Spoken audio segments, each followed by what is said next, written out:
Good afternoon to everybody. Good afternoon to you.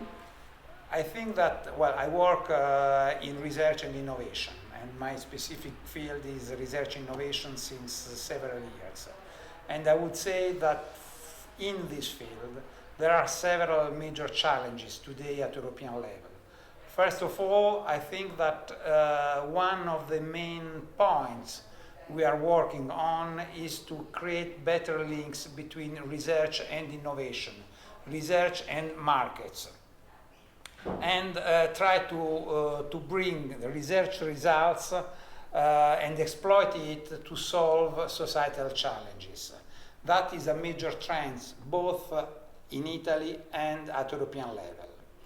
In the same time, from this point of view, I think that one of the main issues to be worked out is create different links between university and academic research and business and industries, namely the small and medium companies, to make them more competitive and to increase the competitiveness of European industry through innovation and research. The third main point from this point of view is to increase the investment in research.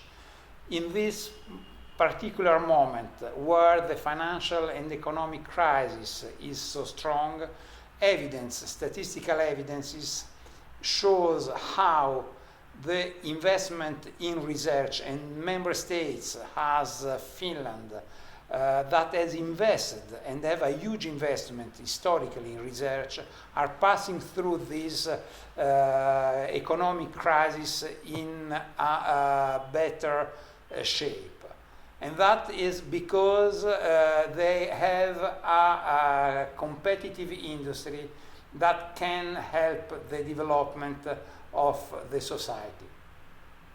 And I think that is particularly important now that the so-called BRIC countries, Brazil, India, China, the emerging countries are investing a lot in research, and they have a huge investment and huge result in research.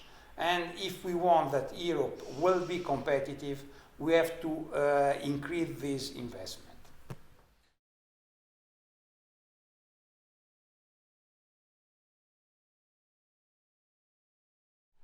I have to say that I am in a specific situation because I'm just back from since 1 month in Italy after 30 years worked in Brussels in the European institutions. So the main challenge for me is the changement of culture, the knowledge of a different bureaucracy, and how to manage this bureaucracy. I think that everybody speaks against bureaucracy or how to cut the red tape. And I would like to make an important difference. Bureaucracy is something that is necessary if is correctly shaped.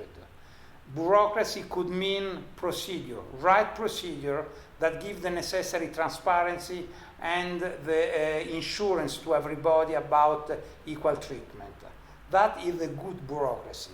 Very often this is used in another way, and that creates the major problem, and that is the red tape. And on top of that, different countries and European level has different approach to bureaucracy and different procedures, different way of solving the problems. And that creates a major problem at European level, and is what I'm facing today, is exactly, I know how to manage the European bureaucracy, I'm learning how to manage the Italian bureaucracy that from my point of view sometimes is quite heavy.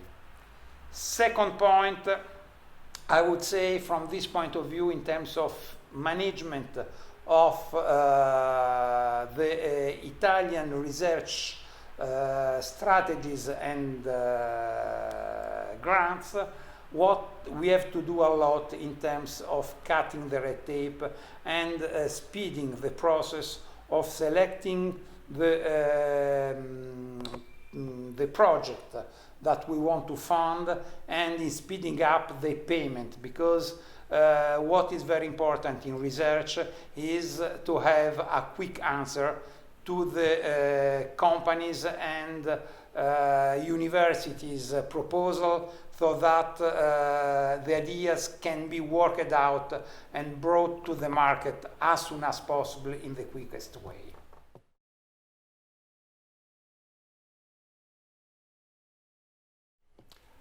I would say that that depends a lot, depends from the situation, depends from the necessity, depends from the kind of consultancy company. But I would say that fundamentally I would use management consultant companies in three ways.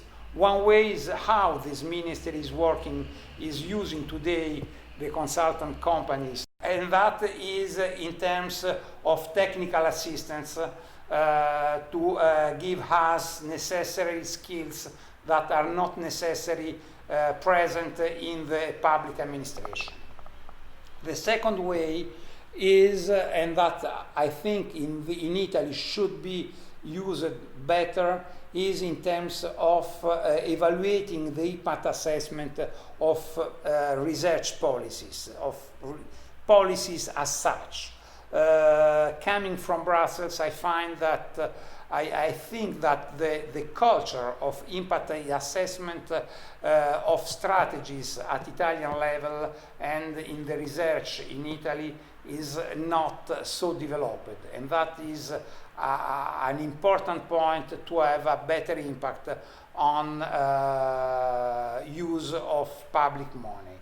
The third point I would use is always in terms of evaluation, and is in terms of ex post evaluation of the results of any policy, so that to build future actions.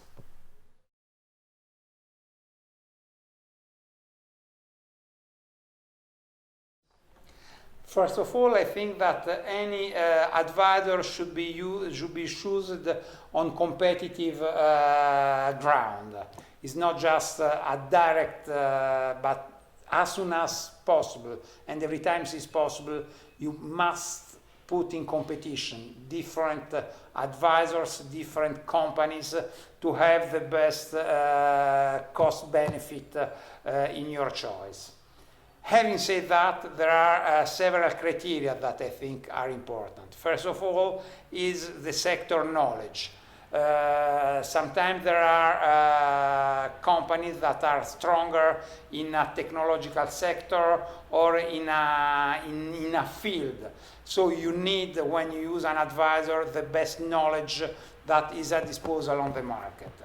Second point is the technical skills and the competencies of the people that are working on the field and on the contract you are asking for. From this point of view, the CV of the people, the experience of the people is a main insurance for me in terms of results of the work. The third is the track record of the company, the success, similar activities in the past. And last but not least is the international networks they can have, because very often, and the international and sectoral network they have, because very often solution in a specific context can be found starting from other activities, from other countries, in other parts of the world, experience carried out elsewhere. And I think that are the main selection criteria for me for an advisor. Thank you, and good work to all of you.